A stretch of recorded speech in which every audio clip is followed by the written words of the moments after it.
Hello and welcome to part 6 of this 12-part series where I dissect every group at the 2026 World Cup, giving my previews and predictions, and today we're halfway through. It's Group F. The World Cup is fast approaching, so I gotta get these group previews done as soon as possible, and this one is very exciting. This is going to be one of the most interesting groups, I think. I think it's very even. I think it's very balanced. I think the matchups that we have here are very interesting. So first we've got to preview it and then we're going to predict it. So we've got Netherlands, we've got Japan, we've got Tunisia, and we've got Sweden. So let's start off with the Dutch. Why not? We'll start with the Dutch, and we've got to look at the players, the managers, the strengths and weaknesses of the Netherlands. Now, the Dutch qualified obviously through UEFA qualifying. They topped their group. That was no real issue. They were in a pretty mid group, with their strongest challenger being Poland, who we know are the most mid side that you could ever get in international football. Even though they failed to beat Poland twice, which is a little bit concerning.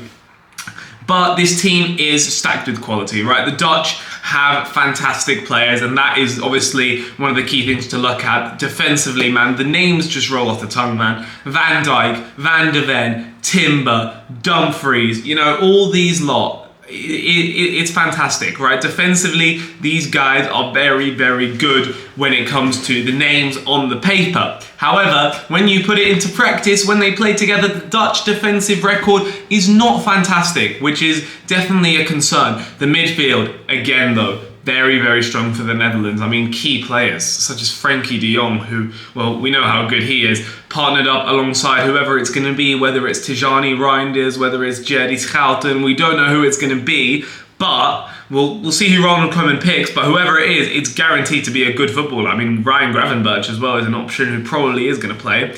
Right, no Xavi Simons due to injury, which could definitely be an issue, because going forward, I do think the Dutch are a bit lackluster compared to the other big sides. However, in my power rankings, I had these guys, I believe, in the top 10. And, they definitely have to be considered as a team that could, if they fulfill their potential, go far in this tournament. I mean, the talent is there. The talent is 100% there in attacking areas. You have to look at someone like Donyell Malen, who's had a fantastic season with Roma, right? Since moving over from Aston Villa on loan, he's been brilliant, right? And he's in great form going into this tournament. Who's he going to be up in the attack with? Is it going to be Cody Gakpo, who obviously plays for my club, but has not had the best of seasons?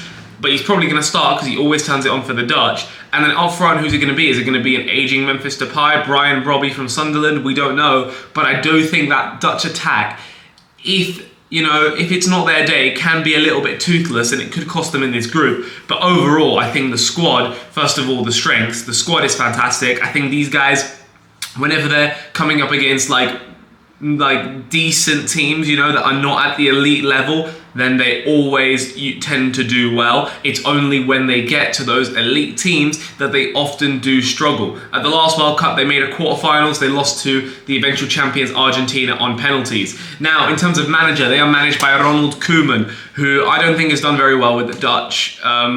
This is his second stint in the job, I believe.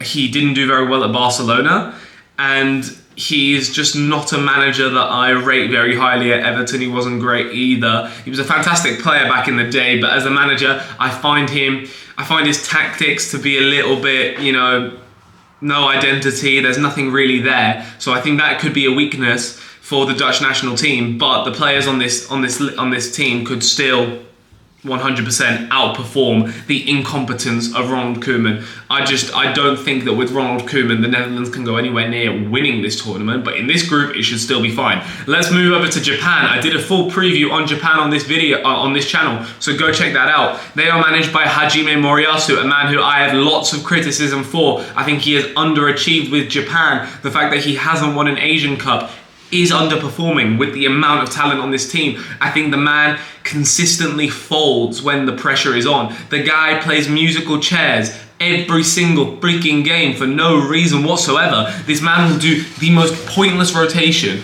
that anybody has ever seen, and nobody, including the Japanese, will understand why. It's a bit ridiculous from Moriyasu. But then we look at the strengths of this team.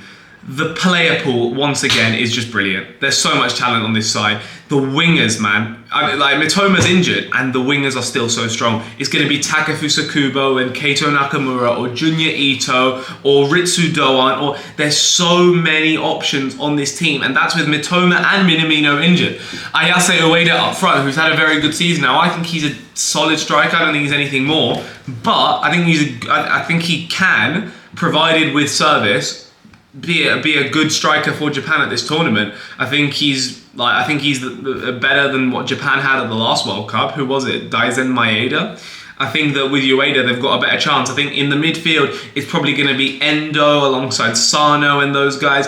It's, again, the talent is there. And then at the back, it's going to be the likes of Hiroki Ito and Ko Itakura and whatever. And in goal, it'll be Zion Suzuki. The squad, the starting 11, the depth is there. Japan are talented. The wingers are brilliant. These guys are one of the most technically gifted teams at this World Cup. That's a huge thing for them going their way. Defensively, though, I worry sometimes against the better sides. And then Moriyasu, that's the biggest weakness with this team. It's Hajime Moriyasu. It's a bit like Ecuador with Bekasese, to be honest. It's very similar, but I think Bekasese hasn't really had a chance with Ecuador. This is his first tournament. Moriyasu has been here with Japan, and that last Asian Cup was a disaster for Japan, getting knocked out in the quarterfinals. He's got stuff to redeem here, and Japan should be aiming to go far at this tournament.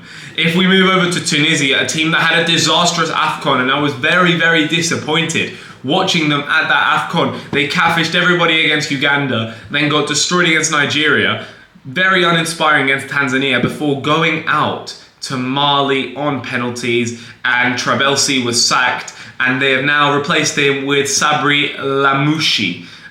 French manager, 54 years old. He's managed Côte d'Ivoire before. He's had experience at club football with Forest and with Rennes. So he's a manager that's been around quite a lot. And he took over for the March international window. Tunisia played 2 games. They beat Haiti 1-0. They drew with Canada 0-0. In terms of a sample size, I can't properly give you a scouting report of what Tunisia under Lamouchi is going to look like.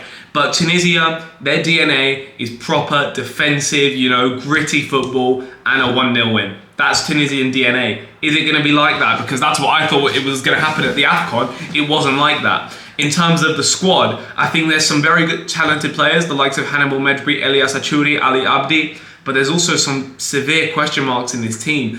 They don't score enough goals. Their goalkeeper is terrible, as we saw at the AFCON.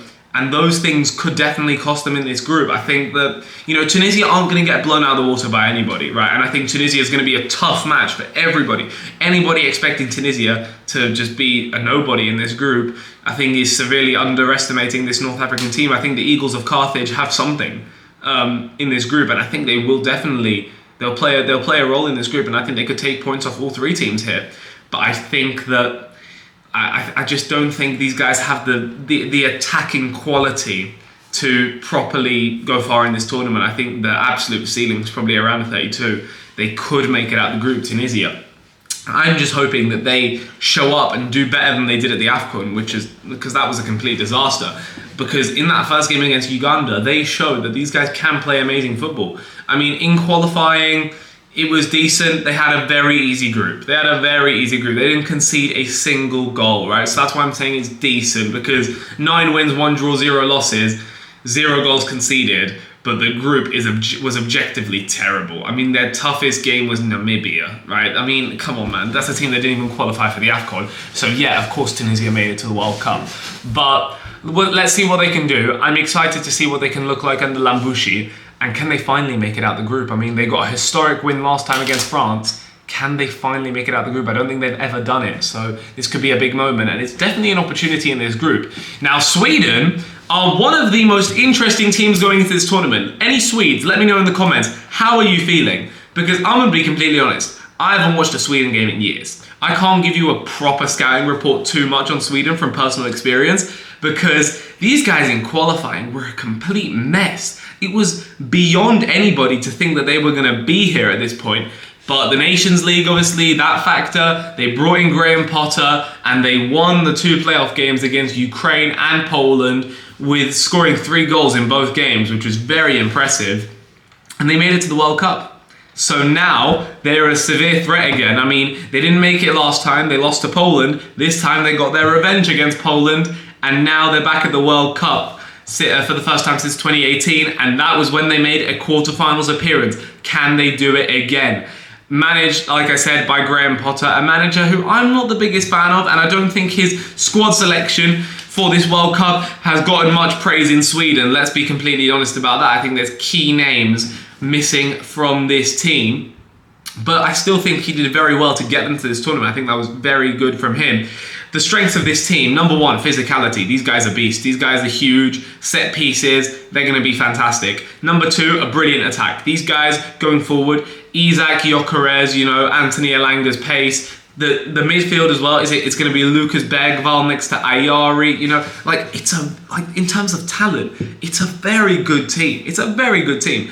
Now, defensively, I worry for them. I do think they give up too many chances. I mean, they conceded 3 goals in the March window as well. I think that could be troublesome. However, I like them going up against a team like Japan. I just think that Japan, when they play a team that physical, they often struggle, right? I mean, we can think to Poland back in the 2018 World Cup, right? Japan against these sort of teams, man, is an issue. And Japan have an issue playing against big centre forwards as well. Most notably in Asia, Sardar Azmoun, who was brilliant against them at the Asian Cup. Now you're going to have to come up against Isak and Gyökeres. That's a bit of a problem. I think that these guys, though, could also just have no chance. I honestly don't know what sort of version of Sweden we're going to get, because it was 2 games that got them here. It's kind of similar to Czech Republic, actually. It's very similar. I don't know what version of Sweden we're going to get. So it makes this group very, very hard to predict. So that's why I was going back and forth. I was scrambling what's going to happen in this group. How do they look going up against other teams in this group? Because styles make fights at the end of the day. Now, if we look at expectations, what is the aim for each team at this tournament? I'll start with Netherlands. It's definitely a quarterfinals. It's a quarterfinals. If Netherlands make a quarterfinal, is decent. You're trying to make a semi, though. If you make a quarterfinal, that's okay. But the aim's a semi-final for it to be a success, in my opinion. A round of 16 would be a disappointment, because I think the talent on this team and the Dutch, they've got pedigree, man. They've got pedigree at the World Cup despite never winning it. Japan, quarterfinals. The aim is a quarterfinals. It's definitely, if they lose in the round of 32, that's a huge failure, in my opinion. That's a huge failure. Now, I know they could play Brazil and stuff, but it's still a failure, man. You have to... They made the round of 16 in the last 2 World Cups, so that's the bare minimum. And if they lose in the round of 16 again, it's you're showing no progression. I think the aim is a quarterfinal, and that would definitely be a success. I think a round of 16 is a mere result. For Tunisia, aim is get out of the group. If Tunisia get out of the group, that's a successful World Cup. That would be their first knockout appearance, I believe, of all time. If they win a knockout game, huge dub. Everybody partying in the streets of Tunis. For Sweden, I think the aim is... I can't decide whether around a 32 or around a 16. What would be a success? I'm not sure. So I'm going to leave that there. Group top goal scorer is very interesting. I want to say... Because I don't know who's going to be scoring the goals for Japan and stuff. They split the goals a lot. So I think I'm going to say Viktor Gyökeres for Sweden. I think he could get 2 goals. I mean, he takes penalties. I think Sweden could score a few goals, but I also think they could concede a few. Now, if we move on to the group predictions, and this one was very, very difficult. I was having a hard time. And like I always say, these are not binding. There will be a full group stage prediction video coming soon where I will release my official group stage predictions. In 4th place, I have gone with Sweden. And that's really unfortunate for the Swedes, man, because I think they definitely have a good opportunity in this group, especially in that first game against Tunisia. But I just think Tunisia, man, defensively are going to be gritty. They're going to make it difficult for Sweden in that game. I think Sweden get points in this group. They could even win a game, but I think they're going to finish last, man. I think it's going to be really close. In 3rd, I've got Tunisia. I think Tunisia will win a game in this group. I have a sneaky suspicion they could beat Japan. I think that's the most Japanese thing ever to lose that game, to be honest. In 2nd, I have the Netherlands. And that means I have Japan topping the group. I think this group is going to be chaos all over the gap. I've got Japan beating the Dutch in that opening game, then losing to Tunisia, and then beating Sweden. So Japan to top the group on 6. I've got the Dutch to beat Tunisia and beat Sweden. So they're on 6, but I think Japan will have a higher GD. Well, actually, I don't think it's about GD. I think it's about head-to-head, and Japan win that game, so they top. And then in third, I've got Tunisia because I think they could sneak something against the Swedes. And I just think, I think they probably lose against the Swedes, but they'll beat Japan. And then it's just a goal difference thing. That one, I've got Tunisia third for now, but that could easily change, right? Because it depends on the scores in the other games and everything, and it depends whether they go through or not. But that is not binding. That's my prediction for now. I'm doing a full preview and predictions a couple of days before the tournament starts. Swedes, don't kill me in the comments. I know you guys can definitely make it out of this group. You could even win the group. Thank you guys for watching till the end, and I'll see you guys soon.